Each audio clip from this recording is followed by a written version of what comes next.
First things first with the Oilers, though, they need to fill out their coaching staff, and obviously the names have been out there: Trent Young, Gullickson. What do you see? How do you see it coming together with this? Because I know obviously McLellan's guy was Jay Woodcroft, and they shipped him out, and I don't know how tight he was with the other two guys, but I know that Jay Woodcroft was his right-hand man. Now he needs another right-hand man.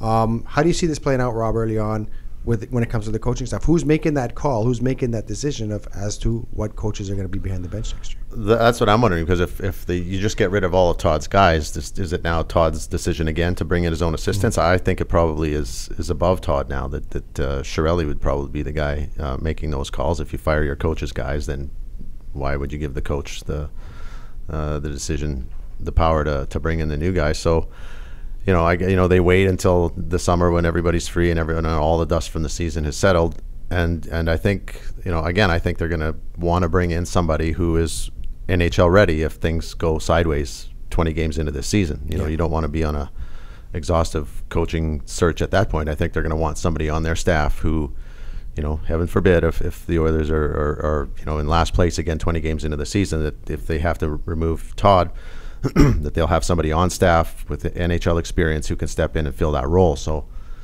those guys aren't always easy to get, because they want head jobs right out of the box. Yeah. And so I think there's some negotiating and some talking that needs to go on those fronts. You can't assure the guy that he's going to be your head coach, because the Oilers could go on a 4 or 5 straight winning seasons, and then suddenly this guy's locked in as an assistant when he ultimately wants to be a head guy. So there's a little bit that goes into it on that front, but I definitely think that they're going to have to have a coaching staff that has a lot more experience on it, NHL head coaching experience. And there are guys out there. You mentioned Paul McLean. You mentioned Gullickson has a whole coaching experience. Perry Pern's out there as well. There are guys out there, Jim, that they could bring in and help out this. Well, Paul McLean worked with Todd McLellan on Mike Babcock's staff when he won the Stanley Cup. So that's the connection there, and he's coached forwards before. So he hasn't coached with Todd before as a head coach, but and Gullickson was a former head coach, and Trent Yanni was a head coach in Chicago. So the problem is they're all older people. Do they not need one younger guy on their staff? Do they not go to Manny Viveros and say, look, we're hiring you, we're putting you on our staff right now. And even Manny, you think he's a young man, but he's 47. He's not 35, he's 47. So he's kicked around in Europe for a long time. But if you don't want to lose, if you think he's the best young coach out there, then you better go to him, and you don't have the minor league job for him now because Jay Woodcroft's there, then you better put him on your staff. So I don't think he's ready to be a head coach in the NHL, but he is a younger person. And I really think the fan base in Edmonton wants to see somebody on the coaching staff who's younger, and who doesn't necessarily have any ties to the head coach working before. And maybe, as Rob pointed out, it's above Todd. Usually what happens is the head coach gets to choose at least one of his assistants, and then if the general manager likes somebody else, then the head coach interviews that guy and sees how he gets along with the guy and tries to hire him too. Rob, you spoke with Manny Viveros, and this is a guy, if he goes on to win the Memorial Cup with Swift Current Broncos, the smallest market in Canadian, in the CHL.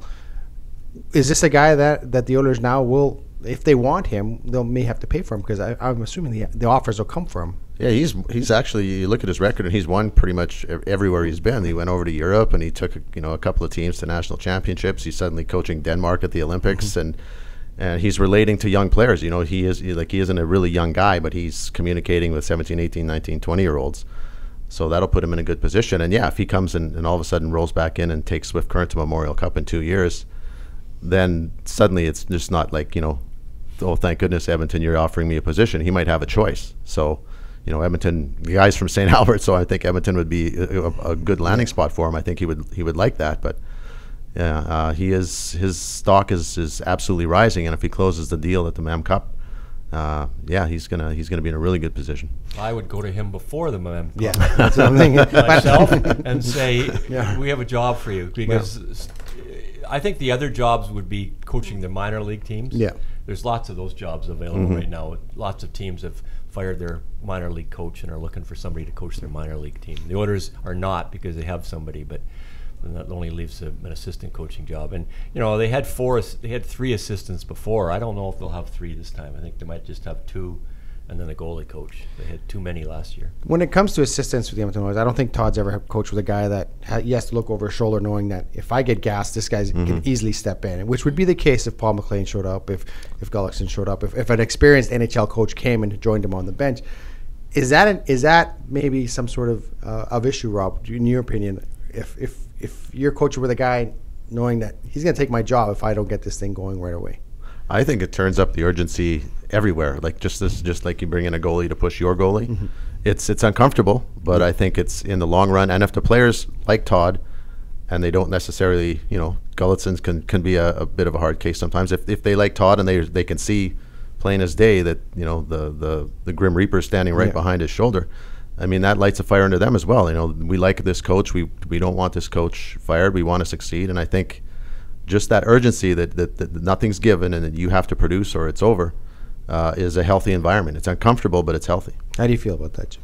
I agree, although it's funny with assistant coaches and head coaches, they spend so much time with one another over a season. They all have to kind of get along. I mean, they're always together, always in video sessions, always eating together on the road and stuff. And if you have one guy that you perceive as maybe taking your job, and suddenly might be a little uncomfortable. But I think Todd should be comfortable enough in his own skin by now. He's been a head coach in San Jose for about 8 years, and now he's been here for 3. He's been a head coach in the NHL for 11 years. I think he should be fairly confident in his own ability to do what he has to do, and I guess we'll have to wait and see. I don't think he can hire coaches until after their contracts are up, and that's usually the end of June. Yeah. Even if a team has said we're not bringing you back, you still get paid till the end of June. So I don't know if you can really announce an NHL employed coach until then. But in terms of Viveros,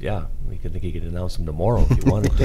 I think that would be a shot across the bow. He's going into like Chris Knobloch last year. Yeah. He knew he was going to an NHL team. Yeah.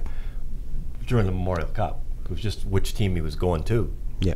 And they waited. Philadelphia didn't wait too long, as I recall, when it was over to hire him.